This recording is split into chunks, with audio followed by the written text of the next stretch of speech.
सुनार और मकार लोहार। बरसों पहले का जिक्र है। एक बादशाह जिसे सोने के जेवरात पहनने का बहुत शौक था, मगर वो सिर्फ खालिस सोने के जेवरात ही पहनता और इनमें हीरे मोती वगैरह लगवाना पसंद नहीं करता था।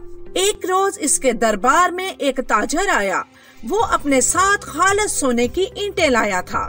बादशाह ने महंगे दामों सोने की सारी ईंटें खरीद ली और ताजर खुशी खुशी अपने वतन लौट गया। बादशाह ने अपने शाही सुनार को बुलाया और इसे हुक्म दिया कि वो इसके लिए सोने के मुख्तलिफ जेवर जैसे हार, अंगूठियाँ और ताज वगैरह बनाए। सुनार सोने की तमाम ईंटें ले गया और दिन रात इन पर मेहनत करने लगा। वो चाहता था कि खालिस सोने से इंतहाई खूबसूरत जेवरात तैयार करे ताकि बादशाह खुश होकर इसे इनाम और इकराम से नवाजे। सुनार का एक बचपन का दोस्त था जो लोहार था। दोनों की दोस्ती की लोग मसाले देते थे। एक रोज लोहार अपने सुनार दोस्त को मिलने इसके घर गया तो इसने देखा कि सुनार सोने के जेवरात तैयार कर रहा है। ताहम इसने गौर किया कि सुनार बहुत परेशान था। इसने परेशानी की वजह पूछी तो सुनार कहने लगा, यार मैं चाहता हूँ कि बादशाह के लिए खूबसूरत तरीन जेवरात बनाऊं, मगर जेवरात की ऐसी बनावट नहीं बन रही जो खूबसूरत लगे। लोहार सुनार की बात सुनकर हंसा और कहने लगा, दोस्त तुम खामखा परेशान हो रहे हो, अगर तुम कहो तो मैं तुम्हारी कुछ मदद कर सकता हूँ। हाँ दोस्त, मैं भी तुमसे यूं ही कहने वाला था, क्योंकि मैं जानता हूँ तुम चीजों को बहुत खूबसूरत बनावट देने में माहिर हो। तुम सोने की आधी ईंटें ले जाओ और इनसे खूबसूरत जेवर तैयार करो। मैं वादा करता हूँ कि बादशाह से मिलने वाले इनाम में आधा हिस्सा तुम्हें दूंगा। लोहार बहुत खुश हुआ और अपने सुनार दोस्त का शुक्रिया अदा करता हुआ सोने की आधी ईंटें अपने साथ घर ले आया। एक माह की मेहनत के बाद लोहार और सुनार दोनों ने अपने अपने हुनर के मुताबिक खूबसूरत जेवरात तैयार कर लिए। बादशाह को लोहार के बनाए हुए जेवरात की बनावट ज्यादा अच्छी लगी, गरचा वो यूं ही समझ रहा था कि सारे जेवरात सुनार ने बनाए हैं। इसने सुनार को काफी इनाम दिया। सुनार ने वादा के मुताबिक आधा इनाम अपने लोहार दोस्त को दे दिया, जो बहुत खुश हुआ। कुछ अरसे के बाद हालात कुछ यूं हुए। सुनार तो जैसे का था वैसा ही रहा, मगर लोहार की किस्मत चमक उठी और वो काफी अमीर हो गया। इसने एक बड़ा घर बनवाया और जिंदगी की हर सहूलत से घर को सजा दिया। इसने कई मुलाजिम भी रख लिए थे। सुनार अपने दोस्त की कामयाबी पर खुश तो बहुत था, मगर इसे समझ नहीं आ रहा था कि दिनों में ही इसके पास इतनी दौलत कहां से आई। इसके एक साल बाद वही ताजर दोबारा बादशाह के दरबार में खालिस सोने की ईंटें लेकर आया तो बादशाह ने फिर इतनी ही ईंटें खरीद ली जितनी इसने पिछले साल खरीदी थी। इसने फिर सुनार से खूबसूरत जेवर बनवाने के लिए कहा। इस बार सुनार ने लोहार को अपने साथ ना मिलाया, क्योंकि इसके पास तो पहले ही काफी दौलत आ चुकी थी, मगर सुनार इसके मुकाबले में काफी गरीब था। इसके दिल में भी अमीर बनने की ख्वाहिश पैदा हो चुकी थी, इसलिए इसने अकेले ही बिल्कुल इसी तरह के जेवरात बनाए जो पिछले साल बनाए गए थे, यानी कुछ लोहार की बनावट वाले और कुछ इसकी अपनी। बादशाह जानता था जेवरात की बनावट पिछले साल वाली है, मगर इसने दोबारा पसंद किया और फिर एक बड़ा इनाम सुनार को दिया। अब बादशाह के पास एक ही बनावट के दो जेवर थे, इसलिए इसने ये फैसला किया कि वो आधा दिन पुराने जेवर जबकि बाकी का आधा दिन नए तैयार होने वाले जेवर पहनेगा। पहले दिन इसने ऐसा ही किया, मगर वो बहुत परेशान हुआ। इसने अगले रोज भी ऐसा ही किया और परेशान होकर एक जगह बैठ गया।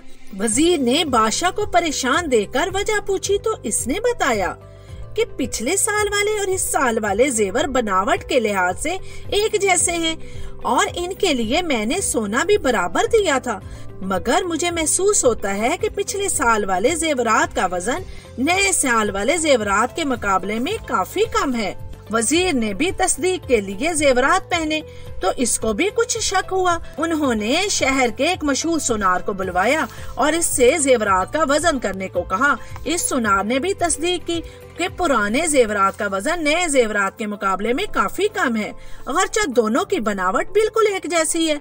फिर इस सुनार ने काफी गौर करने के बाद बताया कि पुराने जेवर पतली चादर की सूरत में हैं, जबकि नए जेवरात भरे हुए यानी बगैर किसी सोने की चादर के हैं।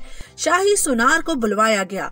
वो खुद बहुत हैरान था कि 1 साल बाद वजन में कमी कैसे हो गई, मगर फिर जल्द ही इसे लोहार की बेईमानी का इल्म हो गया। वो बादशाह को लोहार के मतलब बताना चाहता था, मगर इस डर से कि बादशाह इससे मजीद नाराज ना हो जाए चुप रहा।